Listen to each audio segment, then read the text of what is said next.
Welcome to Practically Political. It's great to have you back. I'm Dave Spencer. And I'm Carrie, Sheffield, and it's great to have you all this beautiful springtime.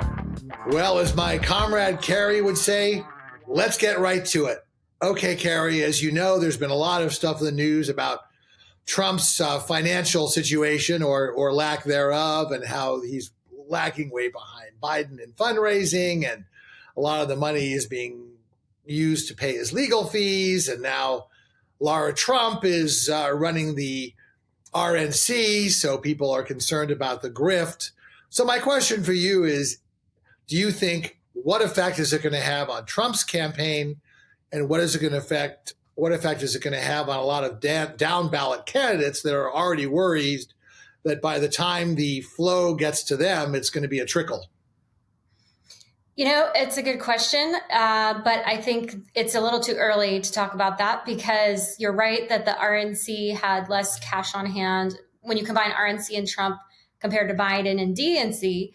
But the big difference, because the most recent data we have is before we had all the big, Super Tuesday, everything was locked up after we got the receipts. And so you had a lot of money that was still pouring into people like Nikki Haley. It was a competitive primary, Ron DeSantis. So I think once now that the deck has been cleared, you're going to see a consolidation, and you're going to see the numbers improve for Trump and for the RNC. That's my prediction. You can hold me to it, Dave, and we can check. Also, I don't resent that you call me comrade, because I know it's not a socialist thing. We're just friends, comrade, just to clarify for the listeners. Just teasing. But yeah, so the other thing is that for the down ballot, I think that,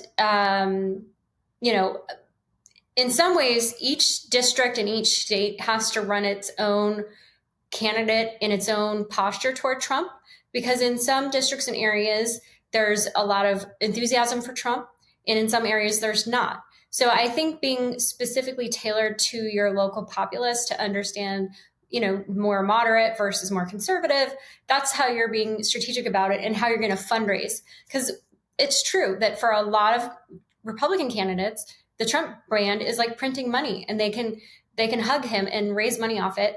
And then also for the legal bills, Trump is able to raise money off the legal bills. So it's not usual to have a candidate be able to, say I'm being, legally persecuted. I'm just saying from a strategic standpoint, don't knock what I'm saying. I'm just saying what he's doing. I'm not talking about the content. I'm just saying strategically, it works for him. He raises a lot of money off of that. What say you? Well, a couple things. First of all, his pool of small donors is drying up, because a lot of these poor people that I will use a kind term, has hit up for money, are just running out. These are not wealthy people to start with. And a lot of the money, there's never been a situation where, money from a national political committee has been used to pay legal bills.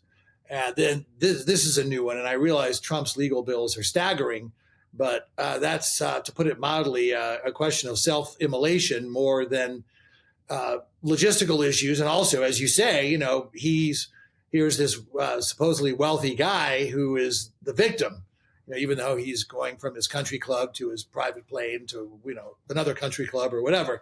So it for those of us who followed, it falls on a little ring ears. And the other issue is that I think he really has not made an effort to reach out to a single new voter. And it really shocked me. I'd love to get your feedback on this, but the way he was so dismissive of the Haley voters, saying, "Oh, we don't need them. They probably don't like me." So I'm not so convinced that your merry theory of how everyone's going to coalesce in terms of the donors. Now, I do think you are seeing some Wall Street billionaires that are looking out for themselves. I mean, I guess John Paulson, I think, is going to co-host that event they're saying at Mar-a-Lago, which could potentially, and of course, Trump always exaggerates, but could raise huge amounts of money, way more than Biden's event with the two former presidents. So time will tell on that. But I think that things have changed a little bit. And again, this is not like most elections where people don't have an opinion. I mean, do you know anyone that doesn't have an opinion on Donald Trump? Good point. So what's your reaction, though? Because I think that, again, this is going to be a tough slog. A lot of the well is dry already. Well, I think that for a lot of people, yeah, it's interesting what you point about the base, like his grassroots base is deeply loyal to him and they really carried him through the primary. And so I think you're going to see the second round of funding from the more establishment. So it's going to be replenished. And it's for people who, like you said, the Paulsons of the world. I mean, he's Mr. Finance, hedge fund, Wall Street guy. He's not a grassroots, middle America small donor at all.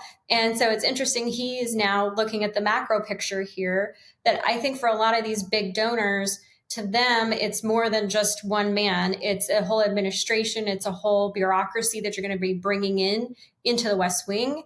And to manage this massive executive branch, that's a lot of decision making that they would rather have people who are going in a different direction than Joe Biden. So I think that for a lot of people, they're going to pull the lever for Trump, even if they don't like him, and they'll donate to him if they don't agree with what he says on his Truth Social. They don't like his style or tone, but they like his policies, or at the very least, they don't like what Biden has done to the economy.